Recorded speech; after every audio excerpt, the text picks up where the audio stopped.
ఏపీలోని కూటమి ప్రభుత్వంపై మాజీ సీఎం జగన్ తీవ్ర విమర్శలు చేశారు. రాష్ట్రంలో అవినీతి విచ్చలవిడిగా పెరిగిపోయిందంటూ ఆరోపించారు.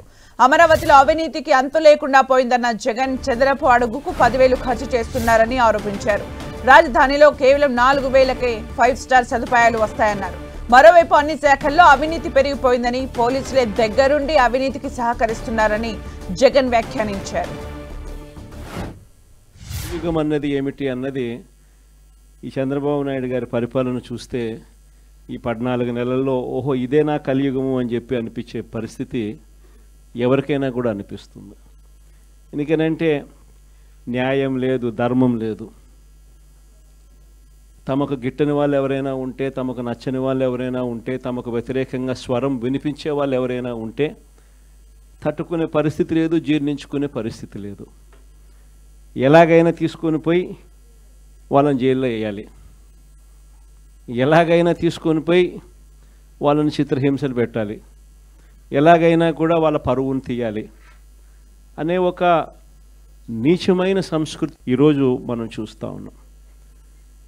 ఒక మనిషిని జైల్లో పెట్టడము అని అంటే తన పరువును, తన ప్రతిష్టలతో ఆడుకోవడం. అవన్నీ తెలిసి కూడా ఏ తప్పు చేయకపోయినా కూడా బురద వేసి తప్పు చేశాడు అని చెప్పి దానికోసం దొంగ సాక్ష్యాలను క్రియేట్ చేసి కేవలం వీళ్ళు పెట్టే ప్రలోభాలు, వీళ్ళు పెట్టే భయం తప్ప వేరే బేసి లేదు, వేరే సాక్ష్యము లేదు. చూస్తూ 1.5 సంవత్సరం అయిపోయింది. కళ్ళు మూసుకొని కళ్ళు తెరిచేసరికి ఆ మిగతా 3 ఏళ్ళు కూడా అయిపోతాయి.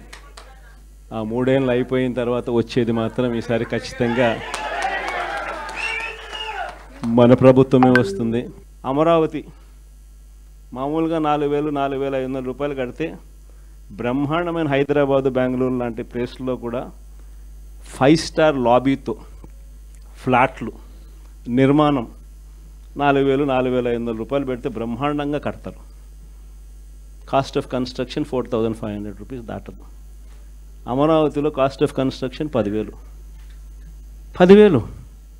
9,000. కళ్ళ ముందరనే మొబిలైజేషన్ అడ్వాన్స్. ఇంతకుముందు లేదు మొబిలైజేషన్ అడ్వాన్స్, ఇప్పుడు మొబిలైజేషన్ అడ్వాన్స్ ఇస్తున్నారు. అంటే పనులు చేయకమునిపే 10% మొబిలైజేషన్ అడ్వాన్స్. మొబిలైజేషన్ అడ్వాన్స్ 10% ఇస్తున్నారు, అందులో 8% తీసుకుంటా ఉన్నారు. కళ్ళ ముందర కనిపిస్తూ ఉన్న కరప్షన్ ఇవన్నీ కలియుగ